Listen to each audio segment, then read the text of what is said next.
أعوذ بالله من الشيطان الرجيم. بسم الله الرحمن الرحيم. يا أيها الذين آمنوا كتب عليكم القصاص في القتلى الحر بالحر والعبد بالعبد والأنثى بالأنثى فمن عفي له من أخيه شيء فاتباع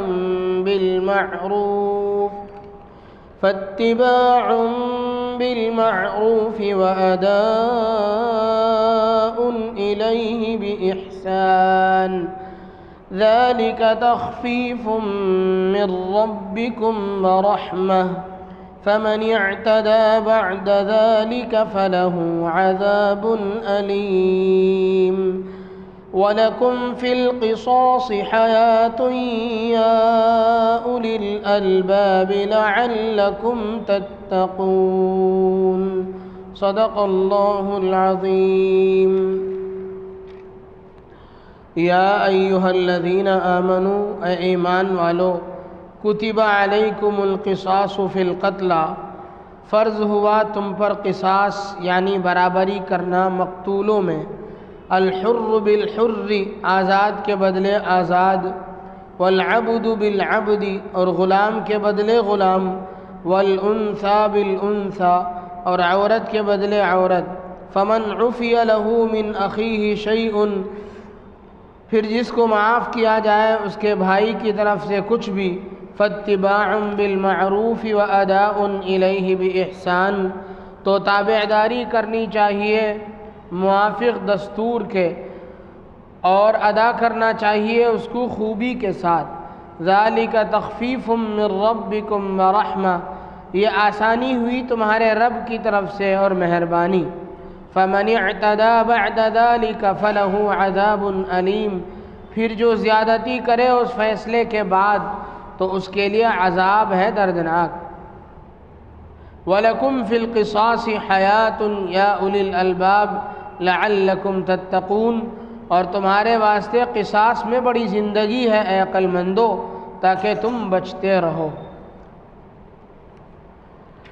میرے محترم بزرگوں دوستو، یہ سورہ بقرہ کی آیت نمبر 178 اور 179 ہے.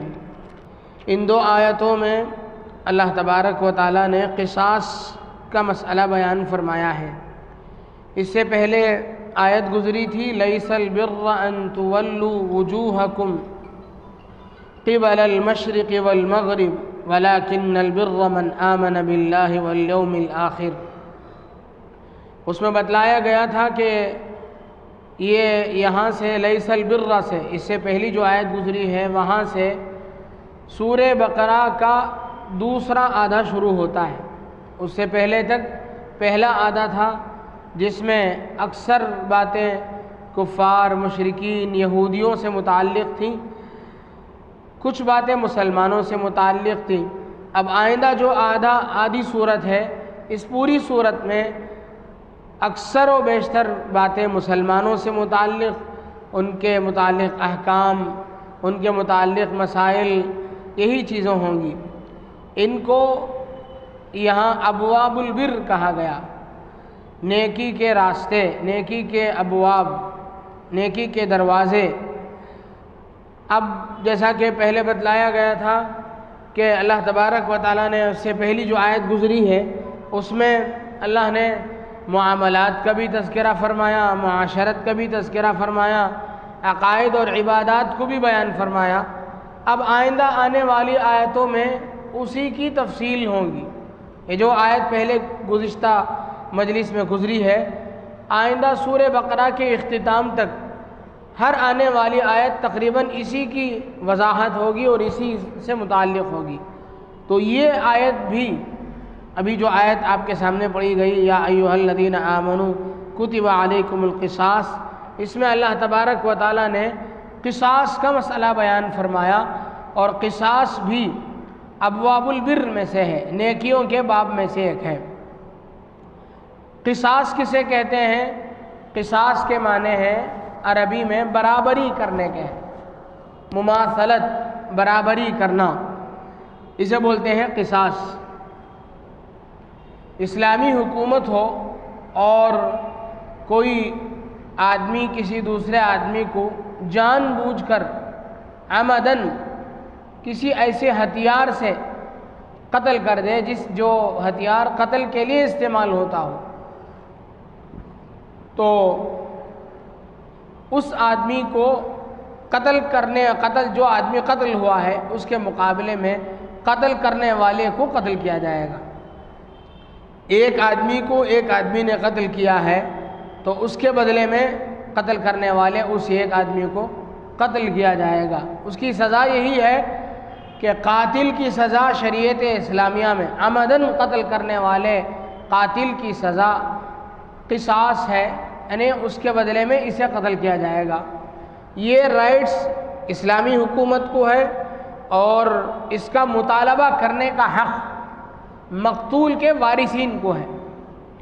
جس آدمی کو قتل کیا گیا ہے اس کے جو وارثین ہیں، اس کے بیٹے ہیں یا اس کی بیٹیاں ہیں یا اس کی بیوی ہے، جتنے لوگوں میں وراثت تقسیم ہوتی ہے ان میں سے کسی کو بھی اس بات کا حق ہے کہ وہ حکومت اسلامیہ سے مطالبہ کرے کہ ہمارا قصاص دلوایا جائے، ہمارے بڑے کا جو قتل ہوا ہے اس کے مقابلے میں اس آدمی کو قتل کیا جائے، اس کا مطالبہ اسلامی حکومت سے کرے۔ یہ آیت کس لیے نازل ہوئی؟ ہوا یہ تھا کہ عرب میں دو ایسے قبیلے مسلمان ہوئے جن میں آپس میں لڑائیاں تھیں۔ دو قبیلے آپس میں مزاحم تھے، پہلے سے ہی ان میں آپس میں لڑائیاں ہوتی رہیں۔ اسی درمیان میں اللہ نے ان لوگوں کو توفیق دی، وہ لوگ مسلمان ہو گئے۔ مسلمان ابھی ابھی ہوئے ہیں، کچھ باتیں پرانی باتیں تو ان کے در ہوگی، تو اس طور پر پرانے زمانے کی باتوں میں سے کچھ باتیں، جاہلیت کی کچھ باتیں ان کی زبان سے نکل گئیں۔ ان میں سے ایک قبیلے نے کہا کہ ہم معزز لوگ ہیں، ہم اونچی برادری کے لوگ ہیں، اور وہ جو قبیلہ داخل ہوا ہے اسلام میں وہ ہمارا کوئی مقابل نہیں ہے، وہ گھٹیا لوگ ہیں۔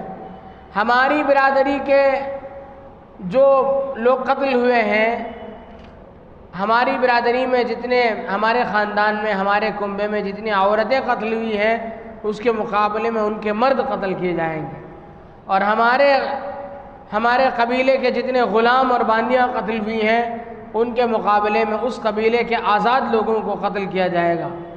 اس پر یہ آیت نازل ہوئی کہ شریعت اسلامیہ اس بات کی اجازت نہیں دیتی ہے کہ آدمی غلام کے بدلے آزاد کو قتل کرے، آزاد کے بدلے غلام کو قتل کرے، بلکہ شریعت اس بات کا حکم کرتی ہے، اسلامی حکومت اور اسلامی شریعت اس بات کا حکم کرتی ہے، اللہ اور اس کے رسول کا یہ آرڈر ہے کہ انسان کو انسان کے بدلے میں قتل کیا جائے گا، اس میں کوئی کسی قسم کی اونچ نیچ نہیں ہوگی، جان کے بدلے میں جان ہوگا، آزاد ہے تو آزاد، غلام ہے تو غلام، عورت ہے تو عورت، اس طریقے سے قتل کیا جائے گا۔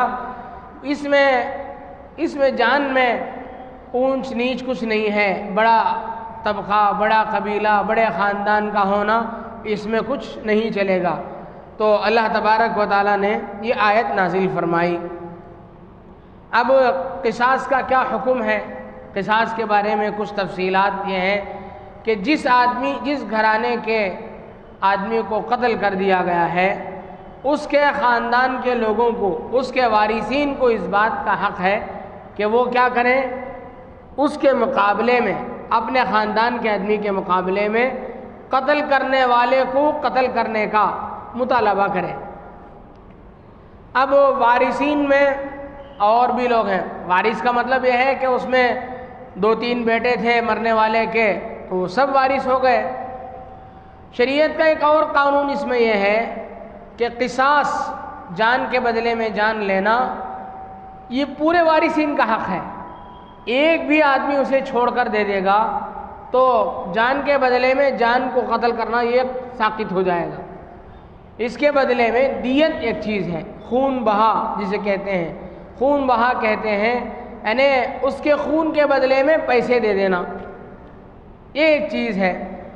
اب قتل ہونے والا کسی کا باپ تھا، اس کے 2 بیٹے تھے، ایک بیٹا رحم دل تھا، اس نے سوچا کہ اب قاتل کو قتل کرنے سے ہماری باپ کی جسم میں جان تو نہیں پڑے گی، خواہ مخواہ کسی کی اولاد یتیم ہوگی، کسی کی بیوی بیوہ ہوگی، خاندان اجڑے گا، میرا گھر اجڑ گیا۔ ہم اس میں ایک اور آپشن بھی ہے، ہم مال لے لیں گے اس کے بدلے میں، تو اس کی جان بھی بچ جائے گی، اس کا خاندان بھی نہیں اجڑے گا، ہمیں مال بھی ہاتھ آئے گا۔ اس ارادے سے ایک آدمی بھی اس پورے خاندان میں، اس پورے وارثین کے حلقے میں ایک آدمی بھی اپنے باپ کے قاتل کو معاف کر دیتا ہے، قصاص کے بدلے میں قتل نہ کرنے کا حکم دے دیتا ہے کہ میرے باپ کے مقابلے میں فلاں کو قتل نہ کیا جائے، تو پوروں کی طرف سے وہ ساقط ہو جائے گا۔ اب کیا ہوگا؟ اب مال اس کی جان کے مقابلے میں مال دیا جانا پڑے گا۔ مال کتنا دیا جائے گا؟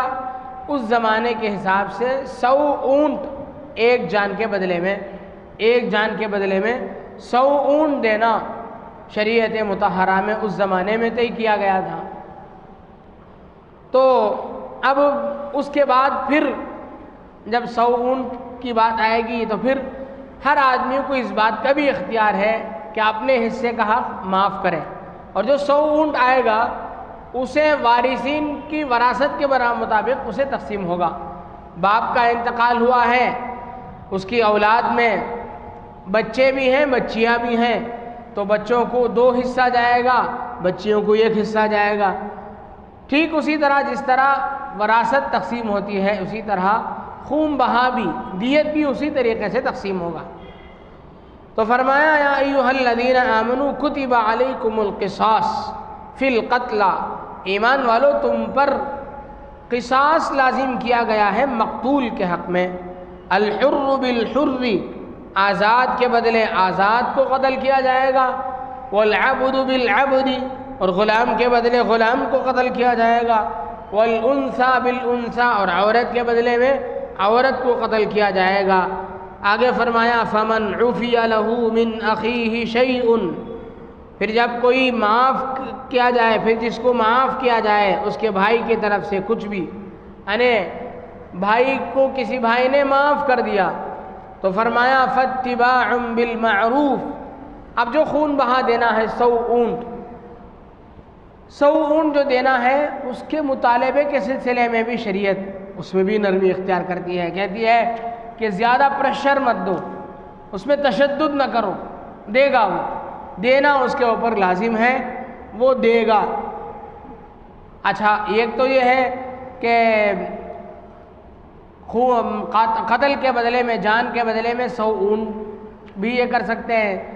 اگر کسی مقتول کے کوئی آدمی، ایسا آدمی قتل ہوا جس کی اولاد بہت رحم دل تھی، اس لوگوں نے کہا کہ اس بیچارے نے پتہ نہیں کیا حال میں قتل کر دیا میرے باپ کو، اب اسے قتل کیا جائے تو اس کا خاندان اجڑے گا، اس کے بچے یتیم ہوں گے اور اس کی بیوی بیوہ ہوگی، اور شریعت کے تقاضے کے مطابق، اگر شریعت کے فیصلے کے مطابق ہم اسے معاف کر کے قصاص کا مطالبہ کریں تو 100 اونٹ دینا پڑے گا۔ قتل کرنے والا تو غریب معلوم ہوتا ہے، اس لیے آپس میں ان لوگوں نے بات کر کے کچھ مال طے کر لیا کہ بھئی اتنے لاکھ روپے دے دیں، تب بھی شریعت یہ کہتی ہے کہ بس اب اتنے ہی لاکھ روپے، اتنی ہی رقم دینی پڑے گی، 100 اب نہیں رہے گا کہ 100 اونٹ ہی دینا پڑے گا۔ آپ شریعت کے ایک ایک احکامات پر غور کریں، کیا اللہ نے اس میں کیسی کیسی حکمتیں رکھی ہیں۔ آج ہمارے سامنے اسلامی حکومتیں نہیں ہیں، اسلامی قانون ہمارے سامنے نہیں ہے، ورنہ دنیا اس کی خوبیوں کو دیکھتی کہ ایک ایک چیز، اس لیے کہ یہ دین اسلام خالق کائنات کی طرف سے ہے، جتنے قوانین ہیں وہ انسانوں کے بنانے پیدا کرنے والے کی طرف سے نہیں ہے، وہ زمینی قوانین ہیں، چاہے وہ کسی بڑے سے بڑے ماہر قانون کے بنائے ہوئے ہوں، یہ شریعت اسلامیہ کا جو قانون ہے وہ خدائی قانون ہے، اور خدا انسانوں کا خالق بھی ہے، مالک بھی ہے، اور انسانوں کی ایک ایک مصلحت سے مکمل واقف ہے۔ اس لیے اللہ تبارک و تعالیٰ نے اسلام دین فطرت، اسی لیے دین اسلام کو دین فطرت کہا جاتا ہے کہ فطرت کے عین، فطرت کے تقاضے کے عین مطابق ہے۔ تو فرمایا کہ اگر کسی مال پر بھی آپس میں یہ لوگ فیصلہ کر لیں تب بھی کیا ہوگا، اس کا خون معاف ہو جائے گا اور اتنا مال دینا پڑے گا جتنا آپس میں طے کیا گیا تھا۔ آگے فرمایا فاتباع بالمعروف، اس کا پیچھا کیا جائے گا، قتل جس نے کیا تھا اس کا پیچھا کیا جائے گا اچھے طریقے سے، اسے اچھے طریقے سے اس سے مطالبہ کیا جائے گا کہ بھائی جو مال طے ہوا ہے تمہارے ذمے ہے اسے ادا کر دو، اس میں کسی قسم کی سختی نہیں کی جائے گی۔ آگے فرمایا وَأَدَاءٌ إِلَيْهِ بِإِحْسَانٍ، اور قاتل کے لیے بھی یہاں تعلیم ہے، قاتل کو قرآن کہتا ہے اچھے طریقے سے تم بھی ادا کر دو۔ ادھر مقتول کے رشتہ داروں اور اس کے وارثوں کو یہ کہہ دیا گیا کہ بھائی تم لوگ زیادہ پریشر دے کر کے مطالبہ نہ کرو، اور ادھر قاتل کو کہا جا رہا ہے کہ بھائی تمہاری تو جان بچ گئی، جو تم دے رہے ہو وہ مال ہے، اور مال آج ختم ہوا کل کمایا جا سکتا ہے، تمہاری جان تو بچ گئی، تم اسے اچھے طریقے سے دے کر کے ختم کرو۔ وَأَدَاءٌ إِلَيْهِ بِإِحْسَانٍ، آگے فرمایا ذَلِكَ تَخْفِيفٌ مِّن رَّبِّكُمْ وَرَحْمَةٌ، یہ جو قصاص کی بات ہے یہ اللہ کی طرف سے تخفیف ہے اور مہربانی ہے۔ یہ اس لیے کہا جا رہا ہے کہ پچھلے زمانے میں امت محمدیہ سے پہلے جو امتیں گزری ہیں، بنی اسرائیل اور دوسری جو امتیں گزری ہیں، تورات کے ماننے والے، دیگر آسمانی کتابوں کے ماننے والوں کو، ان کی کتابوں میں اس بات کا حکم دیا گیا تھا کہ قاتل کا، قتل ہونے والے کا بدلہ یہ صرف یہی ہے کہ قاتل کو قتل کر دیا جائے، وہاں خون بہا دینے کی اجازت نہیں تھی، کسی مال پر مصالحت کی اجازت نہیں تھی، کسی نے قتل کیا ہے تو اس کے بدلے میں قاتل کو قتل ہی کیا جائے گا، کوئی دوسرا آپشن نہیں تھا۔ یہ شریعت اسلامیہ میں اللہ تبارک و تعالیٰ نے قصاص کا آپشن رکھا اور فرمایا ذَلِكَ تَخْفِيفٌ مِّن رَّبِّكُمْ، یہ اللہ کی طرف سے تمہارے لیے تخفیف ہے۔ لوگ سوچ سکتے ہیں کہ 100 اونٹ دینا، 100 اونٹ کا دینا کون سا ہلکا کام ہے، تو یہ کہا جائے گا کہ 100 اونٹ جان کے مقابلے میں کوئی چیز، کوئی حیثیت نہیں رکھتی ہے۔ پچھلے زمانے میں جان کے بدلے جان ہی لینا پڑتا تھا، اب یہاں اللہ نے رحم فرمایا تخفیف من ربکم، اور اللہ نے مہربانی فرمائی۔ آگے فرمایا فَمَنِ اعْتَدَى بَعْدَ ذَلِكَ فَلَهُ عَذَابٌ أَلِيمٌ، اور اگر کوئی اس کے بعد کوئی ظلم کرتا ہے، مثال کے طور پر معاف کر دیا، ایک مرتبہ معاف کرنے سے وہ چیز معاف ہو جاتی ہے، پھر دوبارہ مطالبہ نہیں کر سکتے ہیں۔ اب 2 بھائیوں میں سے ایک نے کہا کہ میں اپنے باپ کے قاتل کو قتل نہیں کروانا چاہتا، میں دیت پر راضی ہوں، بات ہو گئی، لیکن بعد میں جا کر کے اسے تشکیل کیا گیا، اس کی ذہن سازی کی گئی کہ تم بھی قتل پر آ جاؤ، یا جو طے ہوا تھا وہ ہو گیا، پیسے بھی لے لیے، پیسے لینے کے بعد اب وارثین میں سے کسی کو جوش آیا، کسی نے کہا کہ کیا باپ کے بدلے میں تم نے حقیر پیسے لے لیے، جان کے بدلے میں جان ہی لینا چاہیے تھا۔ تو اب کوئی مال لینے کے بعد بھی آ کر کے دوبارہ اپنے باپ کے قاتل کو قتل کرتا ہے، تو قرآن کہتا ہے فَمَنِ اعْتَدَى بَعْدَ ذَلِكَ، جو اس کے بعد زیادتی کرے گا فَلَهُ عَذَابٌ أَلِيمٌ، اس پر اللہ کی طرف سے قیامت کے دن دردناک عذاب اسے دیا جائے گا۔ یہ ایک حکم اس آیت میں گزرا ہے۔ اسلام کا ایک قانون یہ بھی ہے کہ ایک آدمی کو قتل کرے تو ایک آدمی کے بدلے ایک آدمی کو قتل کیا جائے گا۔ اس زمانے میں جو ہوتا ہے جسے موب لنچنگ کہتے ہیں، یعنی اجتماعی طور پر لوگ کسی کو مار کے مرا ڈالتے ہیں، دو دو چار چار افراد ملے، کسی آدمی کو نشانہ بنائے، اسے مار کے ختم کر دیتے ہیں۔ اسلام نے اس کا حکم یہ قرار دیا ہے کہ ایک جان کو 10 آدمی مل کر کے مارے تو 10 آدمیوں کو اس کے مقابلے میں قتل کیا جائے گا۔ اب ایک آدمی نہیں، قتل کرنے میں 10 افراد شریک تھے تو 10 کے 10 کو بھی قتل کیا جائے گا۔ حضرت سعید ابن المسیب رحمۃ اللہ علیہ فرماتے ہیں کہ ایک مرتبہ ایسا ہوا حضرت عمر ابن خطاب رضی اللہ عنہ کے دور خلافت میں کہ ایک آدمی کے مارنے میں 7 افراد شریک تھے۔ حضرت عمر رضی اللہ عنہ نے آرڈر جاری فرمایا، حکم نامہ جاری فرمایا کہ 7 کے 7 کو قتل کیا جائے۔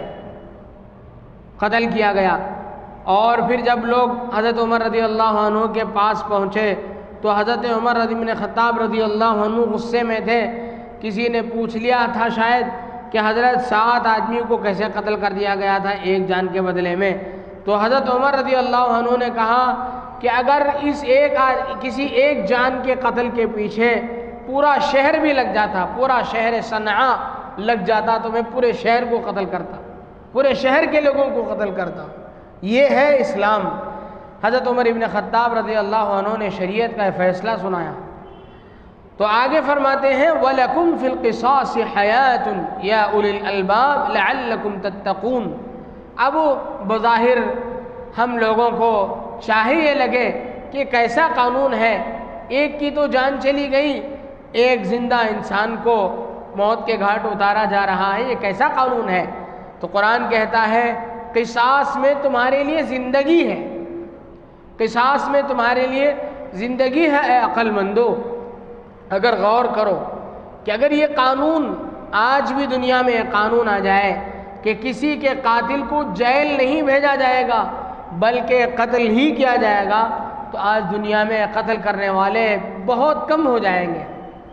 قاتل، مرڈر کرنے والا، موب لنچنگ کرنے والا یہ سوچتا ہے کہ کیا ہو گیا، قید ہی تو کاٹنے ہیں، ارے الٹے سیدھے مقدمات لڑ کے پیسے رشوتوں پر رشوت دے کر کے باہر آیا جا سکتا ہے، اس لیے مزید ہمت ہو جاتی ہے اور جری ہو جاتے ہیں لوگ، سوچتے ہیں کہ جیل تو ہی کاٹنی ہے، اسے قتل کر دیا تو بس ہے۔ اب آدمی خود قتل کرنے کے بجائے اس کے لیے مستقل مزدور طبقے کو رکھتے ہیں، جسے ہماری زبان میں کولی پڑھے کہتے ہیں، مزدور طبقہ، اسے رکھ کر کے مار دیا جاتا ہے۔ تو یہ سب چیزیں اگر اسلامی قانون ہوگا، آپ غور کریں، قتل کرنے والے وہ قتل کرنے والا مزدور قاتل طبقہ ہوتا ہے، اگر اسے معلوم ہو جائے کہ اس کے بدلے میں ہم 10 افراد بھی مل کر کے قتل کریں، ہم 10 کی 10 جان حکومت لے لے گی، تو کوئی اپنی جان کے واسطے کوئی کھیل لے گی۔ لوگ تو پیسے لے کر کے قتل کر دیتے ہیں، معمولی پیسوں کے بدلے میں کسی کی جان لے لیتے ہیں۔ تو فرمایا قرآن نے وَلَكُمْ فِي الْقِصَاصِ حَيَاةٌ، تمہارے لیے قصاص میں، جان کے بدلے جان لینے میں تمہارے لیے زندگی ہے، یعنی ایک جان کے بدلے میں جب ایک جان لیا جائے گا تو بہت ساری جانیں بچ جائیں گی دنیا میں۔ اس لیے اس بات کو سمجھو، اللہ نے فرمایا یا اولی الالباب، عقل مندو ذرا اس بات پر غور کرو۔